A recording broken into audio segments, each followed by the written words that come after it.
हरे कृष्णा कृष्णा कृष्णा हरे हरे, हरे रामा रामा राम हरे हरे।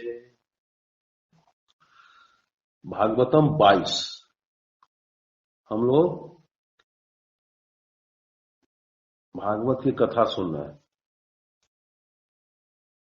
भागवतम 22 में चर्चा है राजा परीक्षित की। राजा परीक्षित सुखदेव जी से बहुत प्रश्न पूछ रहे हैं अपने कल्याण के लिए, और वो बहाना है प्रजा के कल्याण करने का, प्रजा के कल्याण के लिए, सारी दुनिया का कल्याण हो, इसीलिए साधु संत प्रश्न करते हैं। और प्रश्न करते ही क्या होता है कि जब कोई साधु संत से प्रश्न करता है तो प्रश्नकर्ता, वक्ता और श्रोता सब के सब पवित्र हो जाते हैं। तो बहुत पुण्य की प्राप्ति होती है। जो सूक्ष्म है पता नहीं चलता है, लेकिन ऐसा समझिए कि उसकी रक्षा में भगवान सुदर्शन चक्र नियुक्त कर देते हैं। बड़े से बड़ा विपत्ति उसको अनायास ही बछड़े के खूर के बराबर पार। जैसे हम सड़क पर चल रहे हैं और कोई बछड़ा के खूर का गड्ढा है, उसको लोग अनायास पार कर जाता है, देखता भी नहीं है कि गड्ढा कहाँ है। उसी प्रकार अपनी संसार की विपत्ति को वो पार कर जाते हैं। इसलिए प्रश्नकर्ता, वक्ता और श्रोता सबको भगवान पवित्र कर देते हैं जो कथा के संबंध में प्रश्न करता है। तो राजा परीक्षित प्रश्न कर रहे हैं और सुखदेव मुनि वहां बैठे हैं जवाब देने के लिए। तो राजा परीक्षित कहते हैं कि मुनिवर हमें बताइए कि ये जो पूरे संसार की स्थिति है, मतलब जो पूरे संसार को जन्म देते हैं, उसका पालन करते हैं और फिर अंत में उसका नाश कर देते हैं, उन भगवान श्री कृष्ण का, और जो वो अपने साथ संकर्षण देव श्री बलराम जी के साथ अवतार लिए हैं, उस अवतार की कथा हम सुनना चाहते हैं। यदुवंश शिरोमणि बने हैं, यदुवंश में अवतार लेने का उनका क्या प्रयोजन है, ऐसा क्यों हुआ, ये हम जानना चाहते हैं। और इनसे हमारा बहुत पुराना परिचय है।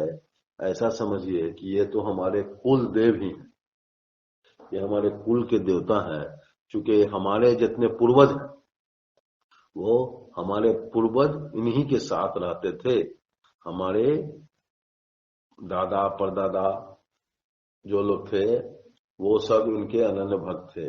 और जब महाभारत की लड़ाई हुई, जब युद्ध हुआ महाभारत का, तो पांडव बहुत छोटे थे, बहुत कम सैनिक थे उनके पास, उनकी शक्ति बहुत कम थी, और कौरव की अपार सेना थी, करोड़ों करोड़ों की सेना थी। लेकिन वहां पर, और उस सेना में भीष्म पितामह, द्रोण, ऐसे ऐसे धनुर्धर थे। सिर्फ अकेला ही वो लोग पूरे पांडव सेना का नाश करने में सक्षम थे। लेकिन इसके बावजूद मेरे पूर्वज वो कृष्ण के शरणापन थे, खुद कुछ नहीं करते थे। वो कृष्ण की शरण में थे कि आप प्रभु भगवान आप जैसे रखिए वैसे रहेंगे, जैसे लड़ाई हो, जैसे संधि हो, जो चाहिए वो कीजिए। पूरे पांडव का बागडोर कृष्ण के हाथ में था, वे लोग शरण में थे। और यही कारण था कि उतनी बड़ी अपार सेना को जीतकर फिर कौरव का नाश हो गया और पांडव का राज स्थापित हुआ, धर्म का राज स्थापित हुआ। तो वही प्रभु, उस प्रभु की हम कहानी सुनना चाहते हैं। लेकिन एक आगे के बाद कि पांडव और कौरव दोनों भाई थे, और जब दोनों का सर्वनाश हुआ तो कोई भी नहीं बचा कुल में दीपक। तो हम अकेले थे, कौरव और पांडव दोनों के लिए अकेला संतान।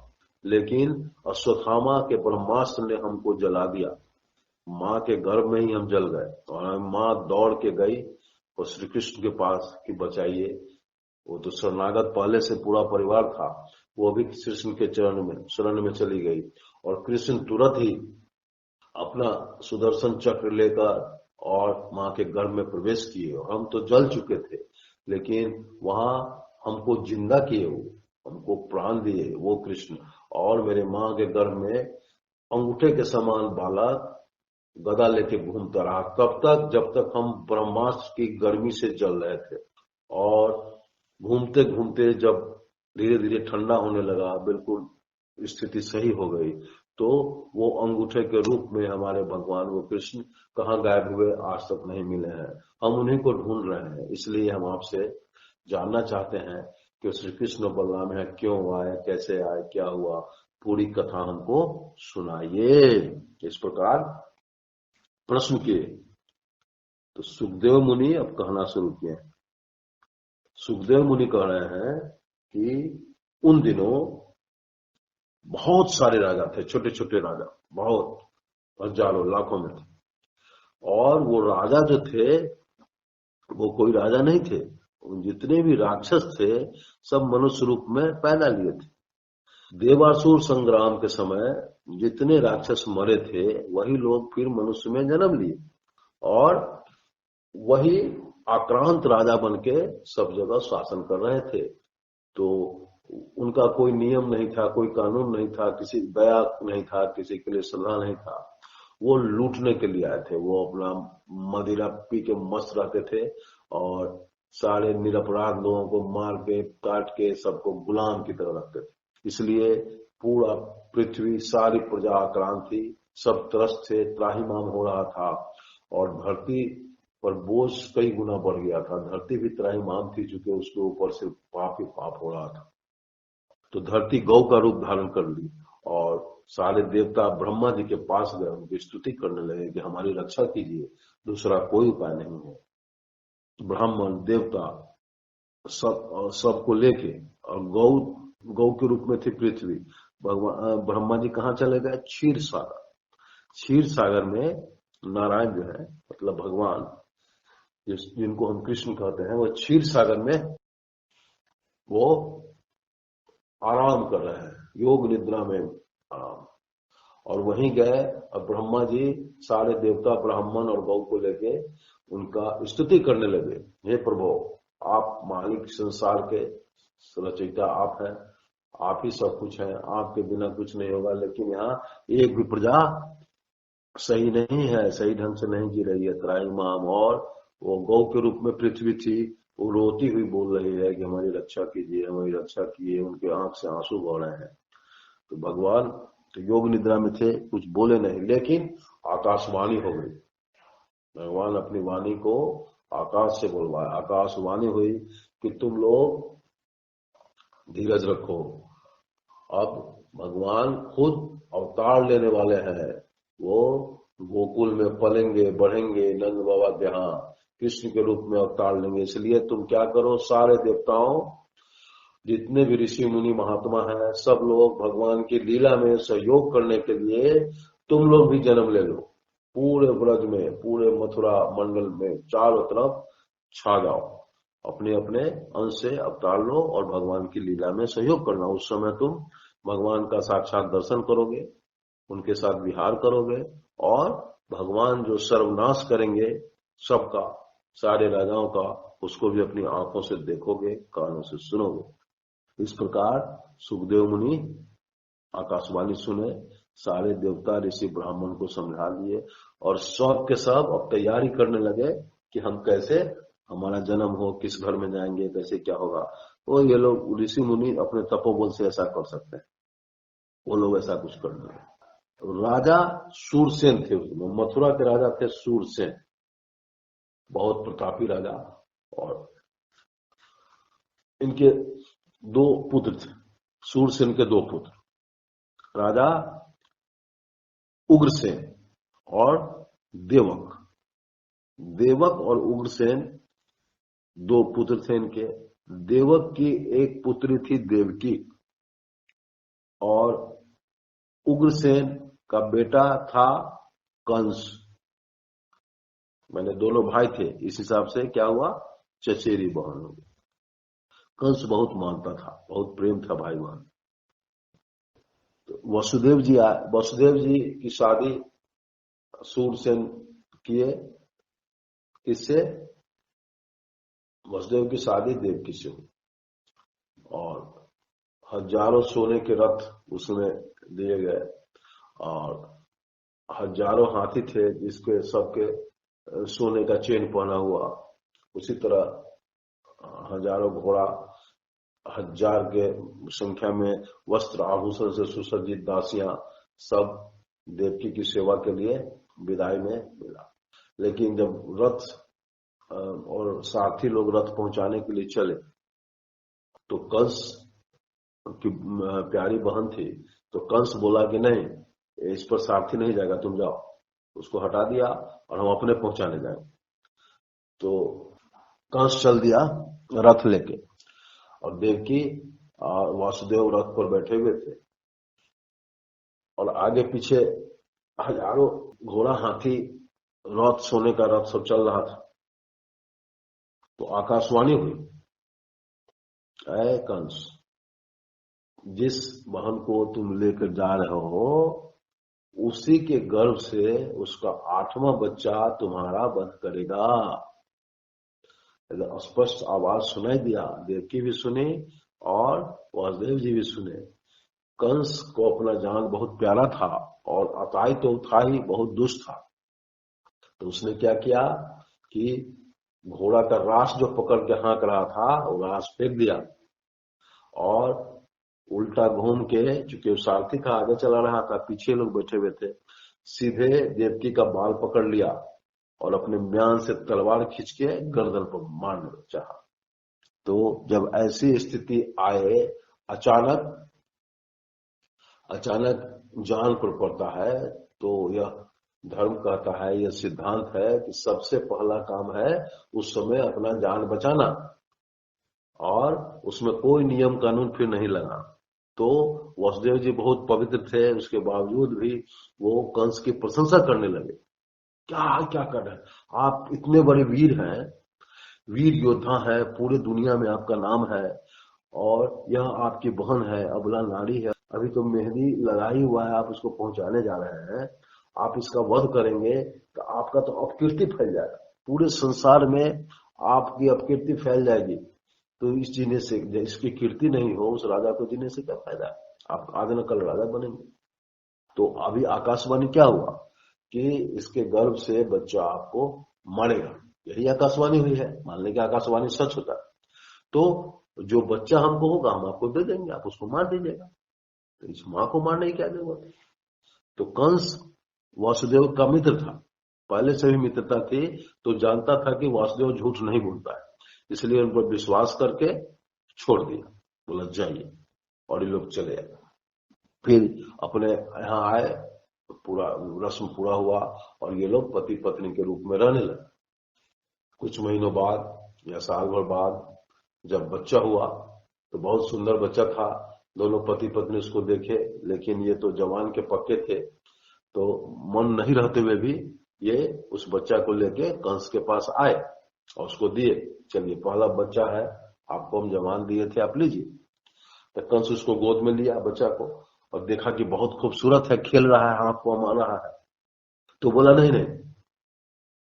कंस भी उतना बड़ा अत्याचारी, उतना बड़ा अताय भी बच्चा को देख के पिघल गया, उसका मन बदला कि नहीं, इसको नहीं मारेंगे, हमको 8वां बच्चा दीजिएगा, सबको मार के खाए मारेंगे, 8वां बच्चा हमको दीजिएगा। तो वो वासुदेव जी बच्चा लेके चल दिए, लेकिन रास्ते में वो सोच रहे थे कंस तो अताई है, तो इस आतताई का मन स्थिर नहीं होता है, जितना चंचल होता है कि हर क्षण बदलता रहता है, तो किसी भी क्षण वो कुछ कर सकता है। और इधर नारद जी है, तो नारद जी संसारी तो है नहीं, यह तो देवों का काम करते हैं, माने भगवान का अनुचर है, उनका काम करते हैं, जो कि संसार में देखने पर ठीक उल्टा लगता है। संसार और भगवान ये दोनों जो है विपरीत वस्तु है, जब दोनों के क्रियाकलाप को मिलाइएगा तो ठीक उल्टा लगेगा। कोई साधु है घर में, अगर वो गृहस्थ आश्रम में रह रहा है तो उसको सब बेवकूफ कहेगा, मूर्ख है, पागल है, और वो साधु समझेगा कि ये मेरे घर वाले मूर्ख है। तो उसी तरह नारद जी आए हैं, अब सोचिए नारद जी की यहाँ क्या जरूरत थी। नारद जी आए, कंस को बोले कि क्या हालचाल है, सब ठीक ठाक है, तो बोला हाँ सब ठीक है, और ये बाकी परिवार का था, परिवार भी ठीक है, देवकी का बहुत खूबसूरत बच्चा हुआ है, वो हुआ है।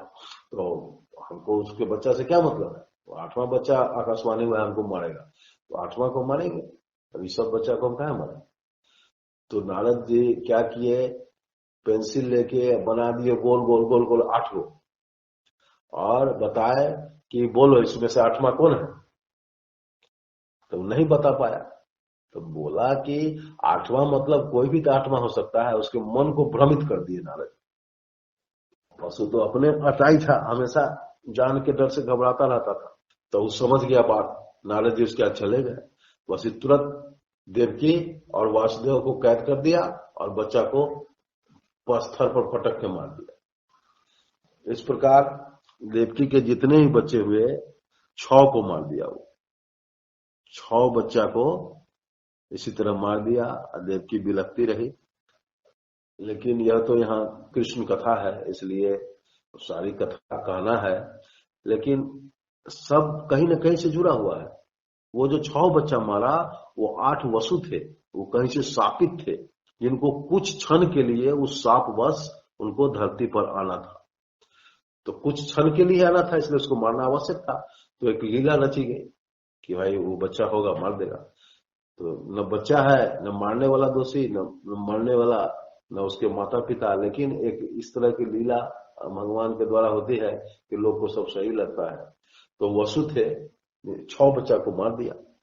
अब क्या हुआ, 7वां बच्चा उनके घर में। तो 7वां बच्चा थे बलराम जी। तो कृष्ण जी के लीला में, उनके कथा में सारा काम महामाया करती है, वही उनकी ड्यूटी करती है। तो महामाया को बुलाए, बोले कि सुनो, अभी हमारे बड़े भाई शंकर बलराम जी बने हैं और वो देवकी के गर्भ में है।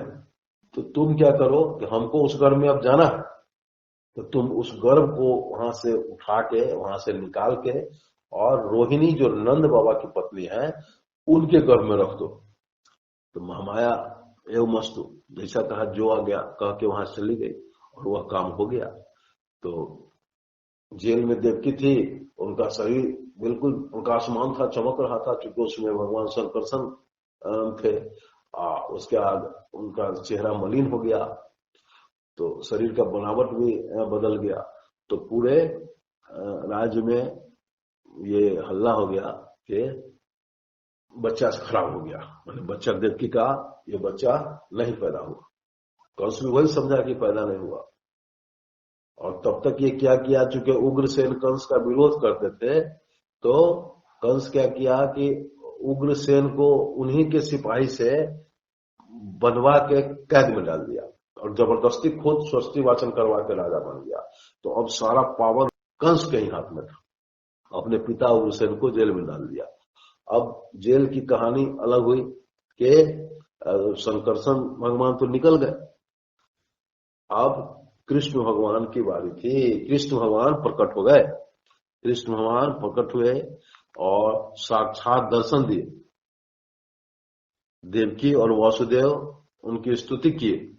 तो बोले कि पूर्व जन्म में हम तुमको वरदान दे चुके हैं कि हम तुम्हारे गर्भ में आएंगे, हम तुम्हारे बेटा बनेंगे, इसलिए हम आए हैं।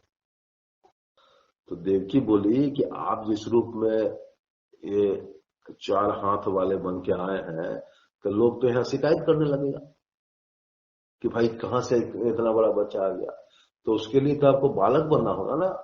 तो भगवान बोले कि हाँ वो तो हम समझ रहे हैं, बालक बनना होगा, लेकिन ये अगर हम नहीं आते, आपको याद नहीं दिलवाते, तो आप लोगों को तो कुछ समझ में नहीं आता। तो हम याद दिलाने आए हैं कि पिछले जन्म में आपको वरदान मिला था, आप लोग तपस्या किए थे और हम आके आपको वरदान दिए थे कि आप पुत्र रूप में मांगी थी। तो हम बोले कि पुत्र हम अपने जैसा कहाँ लाएंगे, तो हम ही को आना, इसलिए हम आ रहे हैं, यही सूचना देने आपको आए। और उसके बाद बच्चा के रोने की आवाज सुनाई दी। बच्चा रोने लगा। भगवान आ चुके थे। तो भगवान का जन्म हो गया जेल के अंदर। रोने की आवाज से ये सारे सिपाही लोग सतर्क हो जाते और जाके तुरंत कंस को कहते और वो आके उस बच्चा को मार देता था। लेकिन ये रोने की आवाज सिर्फ माता पिता ही सुने, और वो सारे सिपाही को महामाया क्या की, योग निद्रा में डाल दी, सबकी आंखें बंद हो गई। तो माता पिता सोचे अब तो कंस आएगा इसको मार देगा, इसलिए एक छोटा सा दौरी में उसको ढक के, और वासुदेव जी सोचे निकले, इतना बड़ा ताला है निकलेंगे कैसे, मोटा मोटा ताला लगा हुआ था। लेकिन वो दौड़ी लेके भगवान को रख के जब गेट पर आए तो अपने आप ताला भी खुल गया, गेट भी खुल गया, उनको कोई प्रयास नहीं करना पड़ा और वो बाहर निकल गए। रास्ते में जमुना नदी थी, माथे पर वो भगवान को रख के और जमुना पार करने लगे। जमुना का पानी इतना बढ़ा के लगता था वासुदेव जी को डुबा देगा, एकदम मुंह तक कंठ तक पानी चला गया। तो भगवान सोचे कि ये तो हमारा स्पर्श करना चाह रही है जमुना, जमुना उनकी पटरानी है। तो भगवान अपना पैर उस दौरे से निकाल के और उसमें सटा दिए। तो जब वो स्पर्श कर ली तो फिर जमुना एकदम नीचे चली गई, पानी बहुत कम हो गया। फिर पैदल ही पार कर गए उसको वासुदेव जी, और उनको लेके उस पार गोकुल गांव में चले गए, नंद बाबा के यहाँ गए। सारे लोग सोए हुए थे, अर्धरात्रि थी, और जसोदा जी के कमरे में जाके उनके पलंग पर उसको सुला दी। जसोदा जी भी निद्रा में थी, वो भी नहीं जग पाए, और कृष्ण जी को वहां सुला दिए। और एक बच्ची थी, उसको लेकर वहां से चले आए, वही योग माया थी। और फिर जब वहां से चले तब तक कोई नहीं जान रहा है। जब फिर जेल के अंदर आए तो अंदर प्रवेश हो गए, फिर ताला जस के तस लग गया। अब बच्ची को माँ देखी, देवकी बहुत प्रसन्न हो गई और वो चिल्लाने लगी, रोने लगी। सारा सिपाही जग गया, कंस को खबर हुआ कि बच्चा हो गया।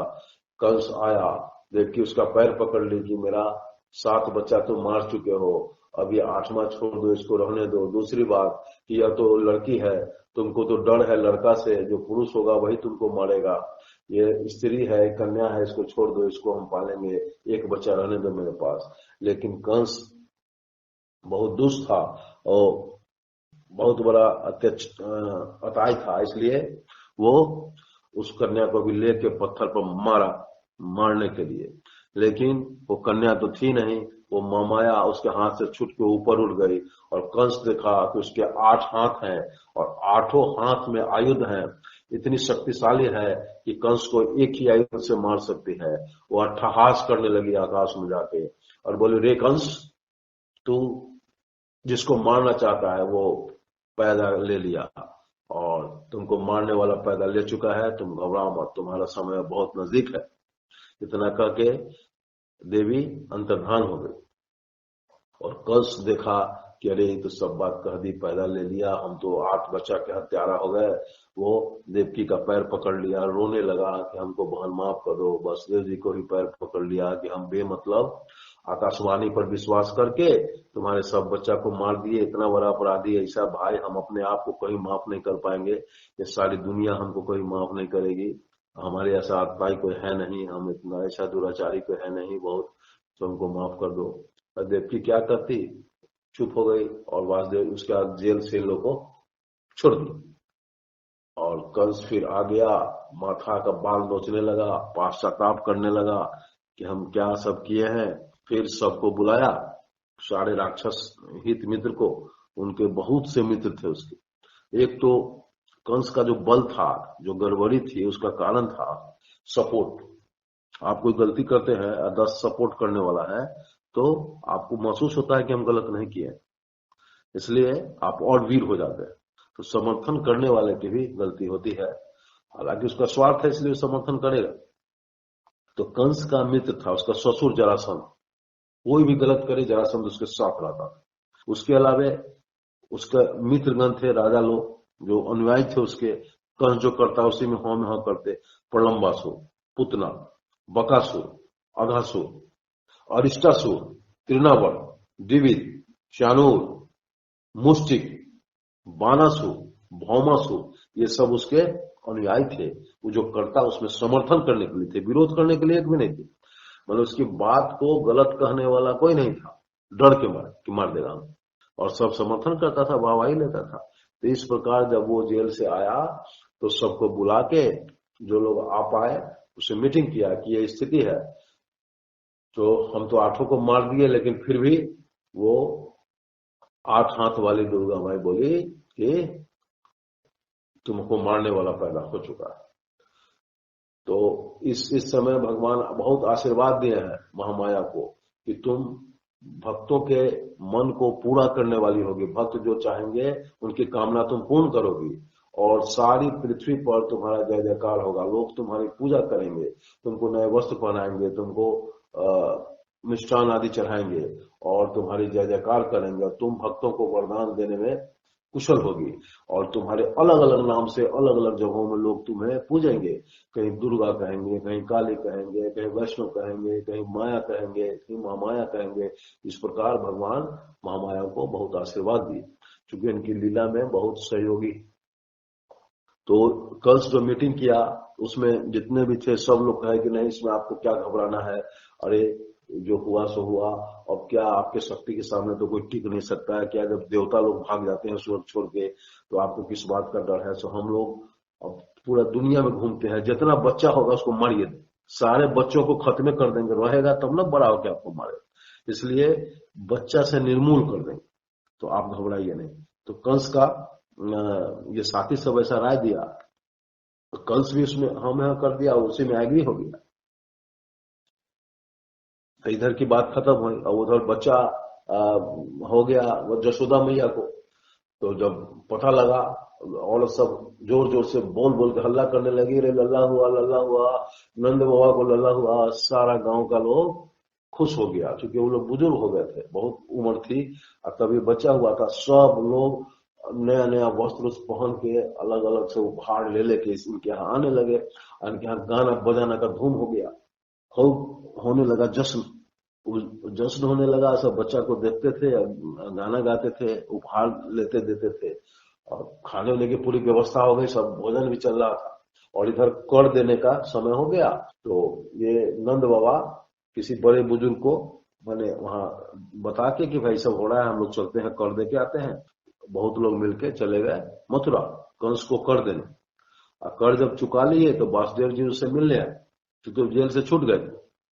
अब बोले कि देखो, तो तुम लोग अब टैक्स भी दे दिए और हमसे मिल भी लिए, हम भी तुमसे मिल लिए, अब तुम विलंब नहीं करो। क्योंकि कंस बड़ा क्रूर है, वो कुछ न कुछ काम बच्चा के विरोध में करता रहेगा, सारे बच्चों को मारने के फेर में। इसलिए तुम लोग अभी तुरंत अब चल जाओ अपने गोकुल और वहां अपने गोकुल में रहना, वहां देखो सुरक्षा करना होगा। तो ठीक है, तो नंद बाबा वहां चल दिए। और इधर क्या हुआ कि ये सारे गांव वाले जो आ रहे थे उसमें एक बहुत सुंदर स्त्री आई, लंबी कमसीन पतली, एक काले काले बाल उसके कान पर लटके हुए, मतलब इतना खूबसूरत लगती थी जैसे कोई अप्सरा आई हो, किसी बहुत बड़े घर की कोई कन्या हो। इसलिए कोई उसको टोक नहीं सका, कोई उसको बोल नहीं सका, और सीधा आई और प्रवेश कर गई घर में। और बच्चा सोया हुआ था और कृष्ण को गोद में ले ली। और कृष्ण को गोद में ले ली और दूध पिलाने लगी। औरत देख रही है भाई कौन इतना ममता में आ गए कि कृष्ण को दूध पिला रही है। लेकिन कृष्ण जी दूध पिए और दूध पीने के साथ वो पूतना थी, दूध में जहर लगा के लाई थी। तो जहर तो पी ही गए और साथ में उसका दूध पीने लगे और दूध के साथ उसके प्राण को भी भगवान खींचने लगे। अभी छोड़ो छोड़ो करने लगी, लेकिन भगवान जिसको पकड़ लेते हैं उसको छोड़ते नहीं है, पकड़े ही रह गए। और दूध के साथ उसका पूरे जो सुंदर स्त्री बनी हुई थी उसके जगह राक्षस बन गई, आकाश को छूने वाली ऊंचाई उसकी, और लंबा चौड़ा। और अंत में भगवान उसका प्राण पी गए। और वो जो गिरी तो 7 कोस में, माने जितना वृक्ष पेड़ पौधा घर द्वार था सब टूट फाट गया, जल के भस्म हो गया। कृष्ण जी उसके छाती पर खेल रहे हैं, तो सब गोपी जाके कृष्ण जी को ले आए, उनको अपने पास रख ली। और गांव वाले सब मिलकर उसको आड़ी कुल्हाड़ी से उसका शरीर को काट काट के, बहुत विशाल शरीर था, और उसको अलग गांव से बाहर जलाने लगे। लेकिन जलाने में खूबी क्या हुई कि अगर की सुगंध, मतलब धूप की तरह सुगंध उसके धुआं से निकलने लगा। फिर उधर से नंद बाबा आ रहे थे, बोले सुगंध कैसा है मेरे गांव में। तो गांव में आए तो सब कहानी पता लगा। तो बोले देखिए वासुदेव जी तो भगवान के अवतार हैं, जो बोले वही यहाँ हो रहा था उस समय। और देखिए मेरे बेटा का जान बच गया। इसलिए इस प्रकार पूतना वध की कथा आप लोग सुने। और माँ क्या की, बच्चा को तैयार व्यार करके तेल लगा के और घर में कुछ काम धाम था तो बाहर रख दी। तो खेल रहे थे और सकट था, सकट बने गाड़ी, बैलगाड़ी। खेलते खेलते एक लात मारे, बैलगाड़ी उलट गया। हल्ला हुआ, सब लोग दौड़ के आया कि देखिए सारा दही दूध फेंका गया, कौन फेंका कौन फेंका। वहां छोटा छोटा बच्चा खेल रहा था, वो बोला कौन फेंका, यही कन्हैया तो लात मारा है, इसी के लात से तो उठा। अब सब लोग को आश्चर्य हुआ, इसका छोटा सा लात है, कैसे पे उलट देगा। तो इस तरह सकट छकरा का हुआ। तो समय तो पूरा हो गया है। हरे कृष्णा कृष्णा कृष्णा हरे हरे, हरे रामा रामा राम